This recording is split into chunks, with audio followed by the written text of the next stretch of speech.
अर्चना कौशिक ने लिखा है कि कुछ वर्ष पूर्व ओशोधारा से जुड़ना हुआ। गुरु के प्रति प्रेम आंसुओं द्वारा उमड़ा।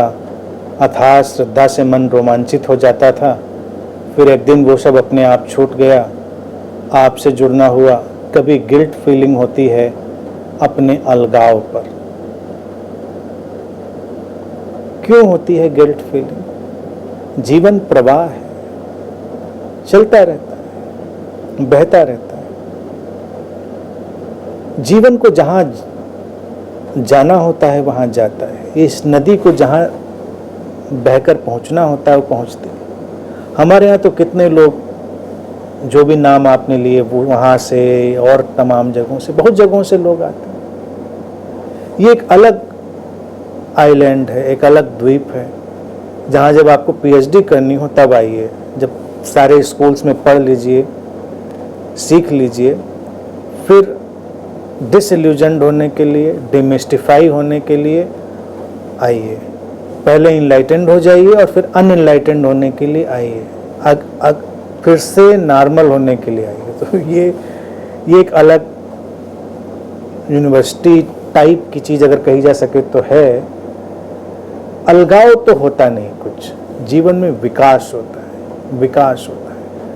और फिर चाहे संबंध हमारे जीवन में प्रियजनों से हो, चाहे अध्यात्म के जगत में हो, हम उनको इतना कॉम्प्लिकेटेड क्यों करते हैं? जैसे मान लो हमारी एक व्यक्ति से मैत्री हुई, दूसरे से हो सकती है, तीसरे से हो सकती है ना। तो आध्यात्म के जगत में भी ऐसा हो सकता है। ये तो यात्रा है खोज की। तो हम अगर एक जगह पर अपनी श्रद्धा रखते हैं तो दूसरी जगह श्रद्धा कम तो नहीं होती, उसकी तो कोई आवश्यकता ही नहीं। श्रद्धा तो आगे आगे चलती चली जाएगी। अब मान लो आपके 2 बच्चे हैं, 3 बच्चे हैं, सबसे आप प्रेम करते हैं। ऐसा तो नहीं है कि पहले एक बच्चा आपका हुआ, बहुत प्रेम था, फिर दूसरा जीवन में, क्योंकि सारे बच्चे तो ट्विन और ट्रिपलेट वगैरह ना हो तो थोड़े थोड़े अंतराल के बाद ही आते हैं जीवन में। तो जब दूसरा बच्चा आता है तो आप उसको उतना प्रेम करती हैं। महिलाएं तो इसको अच्छे से समझती हैं ना। लेकिन पहले वाले से प्रेम खत्म तो नहीं हो जाता कि जब दूसरा वाला आया तो पहले वाले कुटाई शुरू हो गई। अगर ऐसा हो तो वो एक अलग किस्म की नासमझी हो गई। फिर तो यही कहा जाएगा कि ये मातृत्व का अभी यहाँ पर बड़ा गड़बड़ है मसला।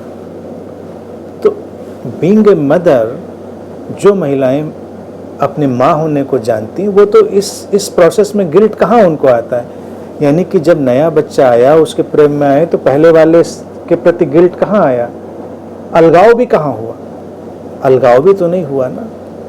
और ये बच्चों के आने की प्रक्रिया तो और व्यापक है। देखिए, आप कंसीव करते हैं, लेकिन स्पिरिचुअल सिनेरियो में या लाइफ के किसी भी सिनेरियो में हम सटल फॉर्म में कुछ कंसीव ही करते हैं।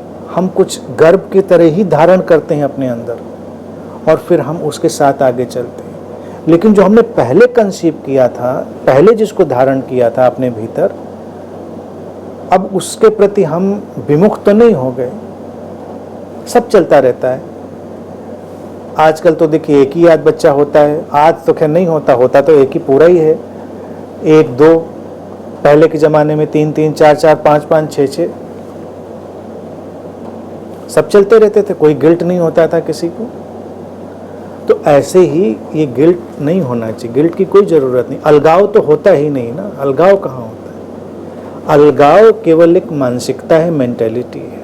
क्योंकि आध्यात्मिक सिनेरियो में लोगों को ऐसी शिक्षाएं दी गई हैं जहाँ से लोग कंफ्यूज्ड हैं। उन शिक्षाओं में नहीं पढ़ना है।